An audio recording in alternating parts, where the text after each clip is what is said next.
December 7th, 1941, a Sunday morning, the island of Oahu. U.S. military personnel were awakening to what they thought was going to be just another Sunday morning, and they had no idea that around 8 a.m., the enemy, the Japanese, were going to launch a powerful attack. It was called Pearl Harbor, and when it was all said and done and the smoke had cleared, over 2,100 U.S. Marines and Navy personnel were killed.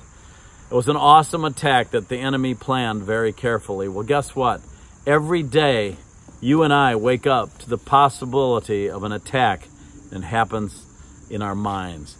Hi, I'm Dan, and I want to welcome you to your morning cup of inspiration. Yeah, the mind is so powerful. It's the battlefield. It's where the enemy, where Satan tries to get into your thoughts. He tries to put doubt and confusion and fear there and get your mind going in areas that it shouldn't go to. And you know, if we're not careful, Satan can char our character. He can destroy our testimony and our lives if we're not careful. We have to keep our minds renewed, refreshed, and revitalized. How do we do that? In the presence of God. In Romans, Paul talks about the importance of being transformed by the renewing of our minds. He says in Romans 12, verse 2, "Do not conform any longer to the pattern of this world, but be transformed by the renewing of your mind.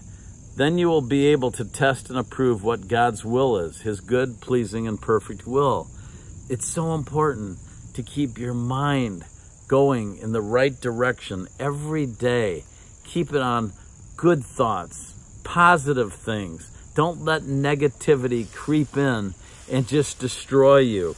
It's so easy to have that happen. And then we read in 2 Corinthians chapter 10, which is right over to the right in your Bible, right from Romans. Matthew, Mark, Luke, John, Acts, Romans. That's in the New Testament.